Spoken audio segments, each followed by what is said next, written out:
మా పుట్టింటి నుంచి సారీ అయితే వచ్చిందండి. ఈరోజు ఉదయాన్నే మా అమ్మలు ఉదయం వచ్చి ఇచ్చి నేను మీకు కూడా చూపిద్దామనేసి వీడియో అయితే షూట్ చేస్తున్నాను. ఇదిగోండి కజ్జికాయలు. ఇవైతే పప్పులు, బెల్లము, కొబ్బెర అవి వేసి చేశారనమాట. ఇవి బెల్లం కజ్జికాయలు. తర్వాత ఇవైతే నువ్వుల ముద్దలు, ఇవైతే కొబ్బరి గిన్నెలు అనమాట. కంపల్సరిగా మా అమ్మలు నాగుల చవితికి అయితే సారా చేస్తారనమాట. నాగుల చవితి పండగ బాగా చేస్తారు. ఇంకా మమ్మల్ని కూడా పండగకు రమ్మన్నారు కానీ మేము వెళ్ళలేదన్నమాట, కొద్దిగా పని ఉండి వెళ్ళలేదు. ఇవైతే రోట్లో దంచినవి అండి.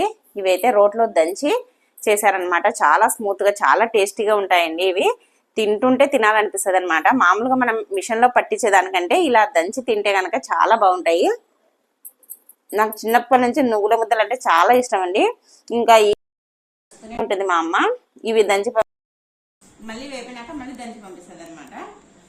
మీ ఇంట్లో మీకు నాగుల చవితి సారీ వచ్చిందా కమెంట్ చేయండి. అలాగే మంచి మంచి టిప్స్ కోసం నా ఛానల్ అయితే సబ్స్క్రైబ్ చేసుకోండి. బాయ్ అండి.